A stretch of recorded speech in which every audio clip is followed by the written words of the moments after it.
살아계신 하나님 아버지, 감사합니다. 하루하루의 삶의 주인 되어 주신 하나님 앞에 영광과 찬양을 올려드립니다. 밝은 태양을 주시고 시원한 바람을 주시며 때에 따라 단비를 내려주시고 저희 살아가는 순간순간마다 먹을 것과 입을 것과 살 수 있는 모든 여건들을 허락하신 하나님, 진심으로 감사드립니다. 하나님, 주와 함께 살기를 소망합니다. 우리와 함께 동행해 주시는 하나님을 늘 의식하고 살아가며 교제하기를 소망합니다.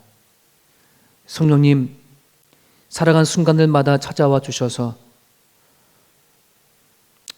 주님으로부터 오는 은혜와 힘이 무엇인지 경험하고 살아갈 수 있는 우리 모두가 되어지게 하여 주옵소서. 세상에서도 얻지 못하고 누리지 못하는 그 기쁨과 감동을 누리며 살아가게 하여 주옵소서. 오늘도 하루를 주와 함께 살리러 가기를 소망합니다.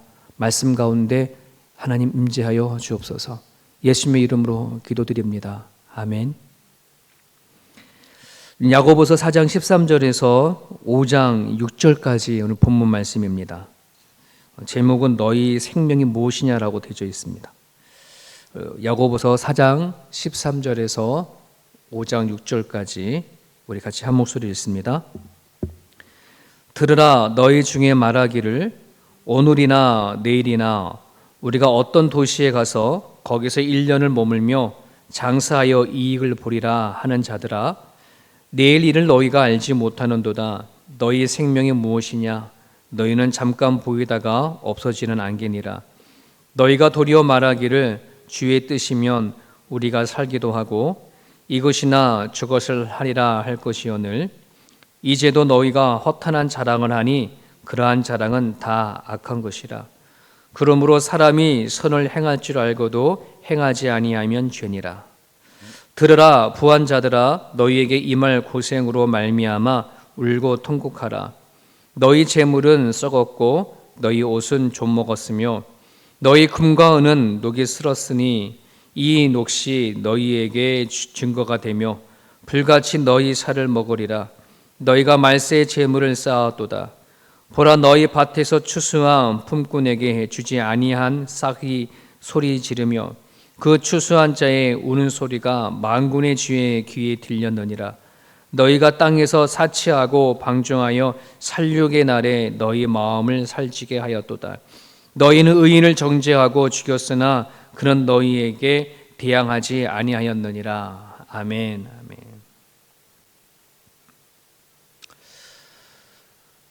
이 아침에 늘 말씀으로 하루하루를 시작하는 여러분들은 우리가 눈을 뜨고 얻는 이 생명이 하나님부터 시작되었음을 부정하는 사람은 한 사람도 없을 거라고 생각이 되어집니다. 자, 그런데 이 진리를 아는 것과 막상 우리가 살아가는 그 삶의 그 자리에 하나님이 내 생명의 주인 되어 주신 것을 어떤 살아간 삶의 현장에 어떤 자세나 태도로 보이지 않는다면 하나님이 뭐라고 생각하실까라고 하는 생각을 한번 해봤으면 좋겠습니다. 우리의 생명은 하나님부터 왔음을 우리 모두가 다 고백하고 하루를 시작하잖아요. 근데 막상 내 가정에서나 내 일터에서나 정말 내 생명의 주인이신 하나님을 생각하지도 못한 그냥 내 나름대로 삶을 살아간다고 한다 그러면 하나님 과연 기뻐하실까? 이런 생각을 해보게 되어지죠. 예를 든다면 잠자는 동안에 우린 죽지 않고 새롭게 하루의 생명을 얻었음에도 불구하고 그 아침에 그 생명이 당연한 것처럼 생각하고 하나님 앞에 감사하지도 않는다면 내 다이어리에 몇 개월치의 그런 계획이 빽빽하게 다 적어놓고서 마치 당연하게 모든 계획들이 다 이루어질 거라고 당연히 생각하는 것, 그리고 그러면서도 그것에 대해서 기도하지 않는다면 오늘 내가 하나님을 믿는 의미가 무엇이 있을까 하는 생각을 해본다는 거죠. 오늘 이 메시지는 하나님을 모르는 세상 사람들에게 주는 말씀이 아닙니다. 13절에 들으라 너희 중에 말하기를 이렇게 말하잖아요. 들으라 너희 중에 흩어진 그리스도인들 중에 이런 말이에요. 흩어진 그리스도인들 중에 정말 이렇게 말하는 사람들이 있다는 거죠. 오늘이나 내일이나 우리가 어떤 도시에 가서 거기서 1년을 머물며 장사하여 이익을 보리라 하는 자들아, 그러면서 1년치의 생각을 갖고 계획을 살아가면서 그걸 살게 하시는 하나님에 대한 생각을 갖고 살아가지 않는다는 거예요. 야고보는 목회하면서 예수님을 믿는다고 하는 그리스도인들에게서 이런 모습을 종종 보게 되었다는 것이죠. 하나님을 자신의 생명의 주인으로 모시면서 막상 삶의 자리 안에서는 엉뚱한 생각을 하고, 그리고 말도 안 되는 허탄한 자랑을 하며 살아가는 사람들이 더러있다는 것입니다. 자문의 말씀을 우리가 지난번에 계속해서 매일 성경을 우리가 새벽마다 보았던 것처럼, 자문의 말씀엔 마음의 경영은 사람에게 있어도 말의 응답은 하나님께 있고, 우리가 계획할지라도 그것을 이루시는 분이 하나님이시고, 또 하나님의 뜻만이 온전히 쓰신다고 한다는 그러한 말씀들을 참 많이 우리는 읽고 묵상을 해왔습니다. 자, 그럼에도 불구하고 내가 살아갈 그 삶의 자리 안에 하나님이라고 하는 이 말이 하나도 등장하지 않는다면, 과연 우리들이 내가 믿는 하나님은 과연 어떤 하나님인가 하는 것을 우리는 생각해 봐야 되겠죠. 여러분 어떻습니까? 살아간 삶의 그 현장 위에 정말 하나님, 예수님, 성령님 이런 평소에 자주 하고 살아가십니까? 교회에서만 하나님이라고 하는 것이 아니라 내가 살아가는 그 자리에서 우리 삼위일체 되신 하나님의 이름을 많이 불러지고 계십니까? 자신의 인생에서 하나님이 하나도 개입되지 않는 것처럼 행동하거나 말을 하는 것, 오늘 야고보는 그거를 악이다라고까지 표현하고 있습니다. 오늘 저나 여러분들이나 정말 주와 함께 살아가는 그런 존재입니다. 내가 무엇을 생각을 하든, 또 어떤 일이 있든, 또 누구를 만나든, 그 순간순간 안에 하나님을 여러분들이 생각하고, 그리고 하나님께서 오늘 나에게 생명을 주셔서 내가 이렇게 먹고 마시고 사람을 만나고 일을 하고 살아가는구나 하는 그 의식을 반드시 하고 살아갈 수 있기를 간절히 바랍니다. 오늘 하나님은 성경을 통해서 우리에게 직접 묻습니다. 너희 생명이 무엇이냐라고 말입니다. 너희 생명이 무엇이냐? 이 말은 야, 생명이 너 것이냐? 라고 하는 말이 담겨져 있습니다. 생명이 어디서부터 온지를 너가 아느냐라고 하는 의미도 담겨져 있고요. 너가 내일도 살 수 있을 거라고 믿느냐라고 하는 그의 질문도 담겨져 있습니다. 여러분, 우리가 매일 아침에 눈을 뜨면 세계에서 들려오는 수많은 기사의 소리를 우리는 보게 되어지고 들려지게 되는데, 하루에도 수많은 사건과 사고로 인해서 수십 명의 사람의 목숨을 잃고 살아간 사람들이 너무나도 많아요. 말 그대로 밤새 안녕하는 사람들이 너무나도 많다는 거죠. 이럴 때에 우리는 생각해야 하는 것입니다. 내가 하나님을 믿는다고 했었을 때에 그 믿음은 하나님의 존재만을 믿는 것이 아니라 내가 하나님 앞에 어떤 존재인 것을 또한 믿는 믿음입니다. 우리는 하나님 앞에 정말 당장 지금도 불리면 갈 수밖에 없는 그런 나약한 존재입니다. 하나님이 없으면 살아갈 수 없는 존재입니다. 우리들의 한계는 하나님이 없으면 하루하루 살아낼 수 없는 그런 존재인 것을 우리는 믿는다는 거죠. 그러기에 미가서 6장 8절에 황금률과 같은 그런 말씀이 있습니다. 미가서 6장 8절, 사람아 주께서 선한 것이 무엇임을 내게 보이셨나니 여호와께서 내게 구하는 곳은 오직 정의를 행하며 인자를 사랑하며 겸손히 네 하나님과 함께 행하는 것이 아니냐 하는 이 말씀입니다. 겸손히 하나님과 함께 살아가는 것, 하나님이 가장 기뻐하시는 것, 하나님이 가장 우리들에게 원하시는 것, 우리는 하루하루에 눈을 뜨고 살아갈 때에 특별한 일이 없다 할지라도 내가 원하고 바라는 일들이 일어나지 않다 할지라도 하나님과 함께 동행하고 살아갈 수 있다면, 하나님과 겸손히 주님 앞에 그런 인생을 살아갈 수 있다면 그 자체가 은혜요 축복인 것을 깨닫고 살아나갈 수 있었으면 좋겠습니다. 하나님께서 우리에게 갖고 계신 뜻이 있지 않습니까? 항상 기뻐해라, 쉬지 말고 기도해라, 범사에 감사해라. 여러분, 그것이 오늘 우리가 하루를 살아가는 데 있어서 삶의 의미가 되어지고 목적이 되어질 수 있기를 바랍니다. 5장 1절에서 6절에는 부자들에게 주는 경고의 메시지입니다.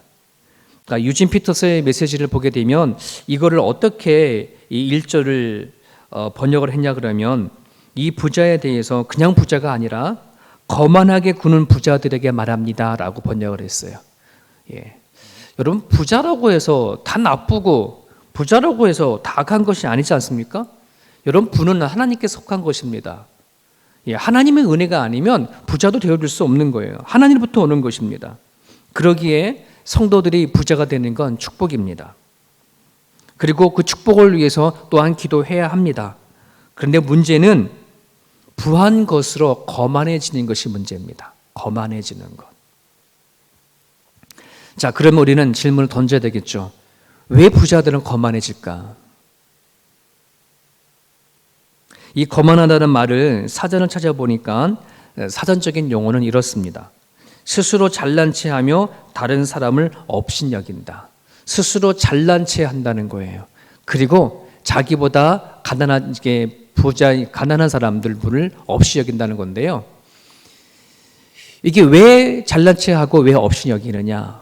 물질이, 부가 그가 살아온 삶의 목적이고 목표였기 때문에 그래요. 그것을 달성했기 때문에 그렇습니다. 그러니 나는 성공한 사람이야, 나는 대단한 사람이야, 나는 잘났어 라고 그 물질을 대면한다는 것이죠. 물질 이꼴 나고 물질 이꼴 성공이라는 거예요. 그렇기 때문에 물질로 남을 판단하는 그 거만함이 생긴다는 것입니다. 그런 사람들이 싸울 때 어떻게 싸우는지 아십니까? 야, 너 차 뭐 타고 다녀? 이렇게 싸웁니다. 너 집 몇 평이야? 이렇게 싸우는 거죠. 여러분, 이런 싸움들은요, 이렇게 싸우는 거 보면 어린아이들이 싸움이 아니라 실질적으로 어른들이 그렇게 싸우는 걸 봤어요. 너 차 뭐 끌고 다녀? 라고 이렇게 하는 거잖아요.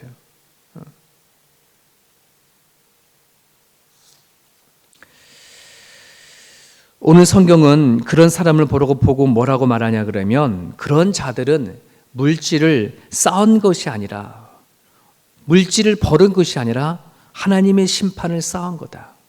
하나님의 심판을 벌은 거다라고 그렇게 성경은 얘기를 하고 있습니다. 사랑하는 여러분, 정말 우리가 그리스도인이 되어졌음에도 불구하고 물질관에 대해서 정확한 그런 가치 기준이 정립이 되지 아니하면, 하나님 안에 내가 물질을 어떻게 대하는 것에 대한 이 물질관이 바로 서 있지 아니하게 되어지면 자기도 모르게 하나님이 주신 이 축복을 심판으로 둔갑시킬 수 있다는 사실을 여러분 꼭 기억해 하셔야 합니다. 그러기에 오늘 우리가 살아가는 삶의 의미와 삶의 목적을 물질에 두면 안 돼요. 그렇게 되어진다 그러면 정말 우리는 물질과 함께 내가 살아가는 모든 삶의 의미와 목적을 다 잃어버리게 되어지기 때문에 그렇습니다. 최근에 연락이 끊어졌던, 참 오래전에 끊어졌던 한 집사님이 어떻게 알고 저한테 연락을 해왔습니다. 상담 전화인데요. 자기가 좋아하는 동생이 있는데 정말 착하고 순진하고 정말 가족을 생각했던 그런 동생이 호주 시드니에 오면서 돈을 벌게 되어지면서요. 아직 결혼하지 않았지만 몇 채의 집을 얻게 되어졌는데, 그 돈이 많아지다 보니까 지금 가족을 버릴 그런 위기에 놓여져 있다고 목사님 기도 좀 해달라고 하는 그런 전화를 받았어요. 결혼할 시기는 놓쳤고, 결혼을 해서 자기가 모아놓은 그런 이제 물질도 같이 나눠줘야 한다는 그런 개념이 있었는지 결혼하기도 싫어하고 오로지 물질만 붙잡고 살아가는 그 동생을 위한 기도 요청이었습니다. 근데 그 동생도 교회를 다녀요. 하나님 믿는 그리스도인이라고 우리 얘기를 하는데 여러분 참 안타깝죠. 사랑하는 여러분, 지금의 이 시대는 돈이면 다 되는 시대 속에 살아가고 있습니다. 얼마나 돈이면 뭐든지 다 되는 세상인지 한국 같은 경우에는 아예 자동차 뒷면에 돈보다 사람이다 라고 하는 문구를 써서 붙일 정도로 그런 세상이 되어져 버렸습니다.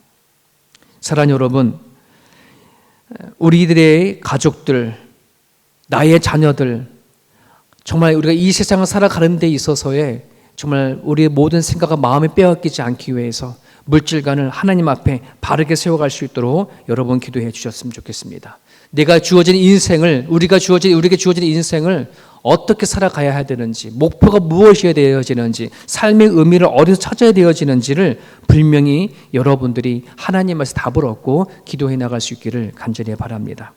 오늘 이 아침에 이 두 가지를 놓고 기도했으면 좋겠습니다. 한 가지는 살아가는 삶의 자리에서 항상 하나님을 말할 수 있게 해달라고 기도해 주십시오. 그러기 위해선 하나님, 예수님이 항상 우리의 마음에 계시게 해달라고 여러 번 기도해 주셔서 하나님의 사랑과 그 은혜가, 그 넓이가, 길이가, 높이가, 깊이가 어떠한지 깨닫게 해달라고, 그래야 내가 살아간 삶의 자리에 하나님을 이야기하며 살아갈 수 있기 때문에 그렇습니다. 두 번째 기도 제목은 우리가 살아간 삶의 의미와 목적을 하나님께 둘 수 있도록, 물질에 두는 것이 아닌 삶의 목적을 하나님께 두며 살아갈 수 있게 해달라고 이 아침에 여러분 기도해 주시고요. 특별히 여러분 다음 세대를 위한 자녀들을 위해서 꼭 기도해 주셔서 우리 자녀들이 세상의 물질것만 바라고 살아가지 아니하고 하나님을 삶의 목적을 두고 살아갈 수 있게 해달라고 이 아침에 기도해 주셨으면 좋겠습니다. 자유롭게 기도해 하시기를 바랍니다.